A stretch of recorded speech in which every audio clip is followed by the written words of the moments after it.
Well, hello everyone. Welcome back. It's Teresa with Indigo Moon Arts. On to our next step with the magic potion bottles we've been working on. We've been, I know, through at least step 6, maybe 7.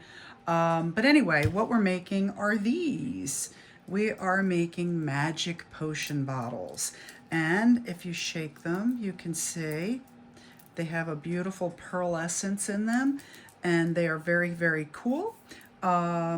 So for today, we are, like I said, we're well into the steps. We're getting close to the end.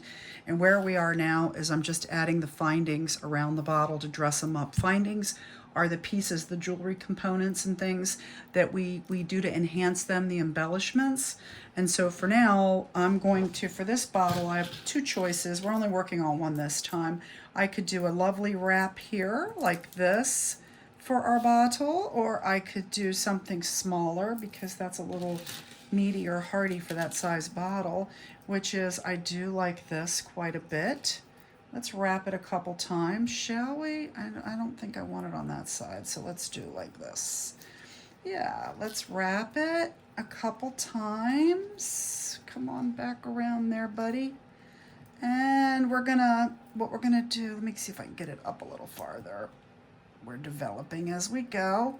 Oopsie, dropped it. So this is the part. Okay, anyway, all right, so I'm done messing around with it. Anyway, so you can go around a couple times like this. Now, how am I going to adhere these? Well, for now, I'm going to leave it like that.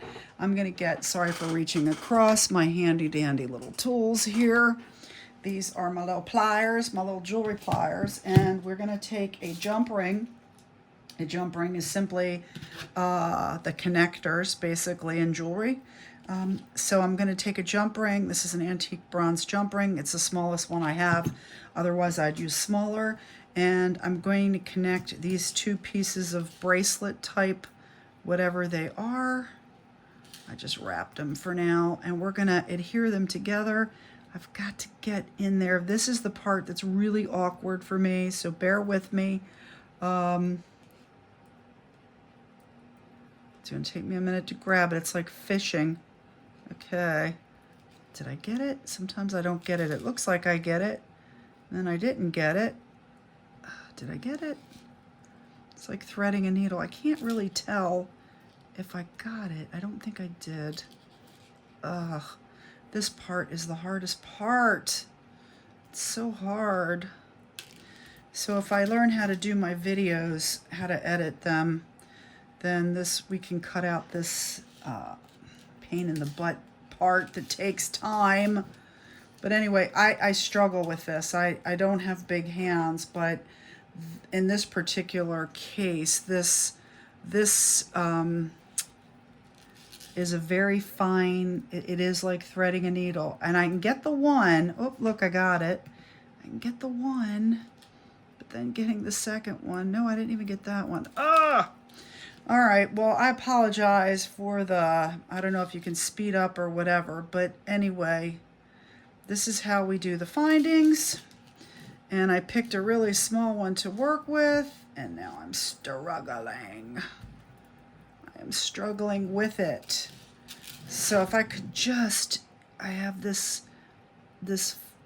jump ring. Did I get it? I got one. Now if I could just get the other, I'm on this weird angle with my hands. Take my pliers. I got it. All right, and we close that jump ring. How you open and close a jump ring, just because I didn't show you that, and since we're here, jump rings are split, right? And you have pliers on each side because they're too tight to, let's see if I can move this out of the way. And you basically put pliers on each side and you twist. That's how you open and close a jump ring, twist. Can you see that? And that opens it and closes it, and that's how jump rings work. The ones I was using was really small. The one I was using was really small. That's a bigger one. We'll put that in there. So we now have this cute little wrap around the top. See it? It's lovely. And we can add some other beads if we like. I need to clip it. Sorry, I should have my stuff handy dandy. But we can clip this wherever we want. Let's just clip it here. Okay. And then I like things to look a little bit asymmetrical, so we're going to clip that one here. I don't like them the same length. ever. Okay, good enough. So that takes care of that. Now I could do another one, but anyway, I can add beads to this, which I may, using other little jump rings. Here's some little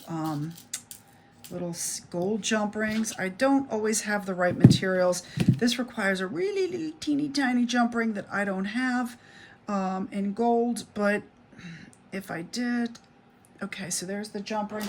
I could add another bead. But I'm not going to do that for now. I'm not going to hold you up and waste your time. But we add little embellishments, like we can add the little keys.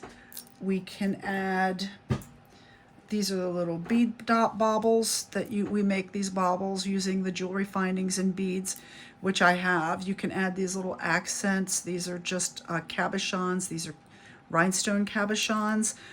We can add these little, I could add that on the bottom. Another little cabochon. So basically that's all we're doing, is we're dressing up these bottles to make them pretty. I think the prettier they are, the more saleable they are.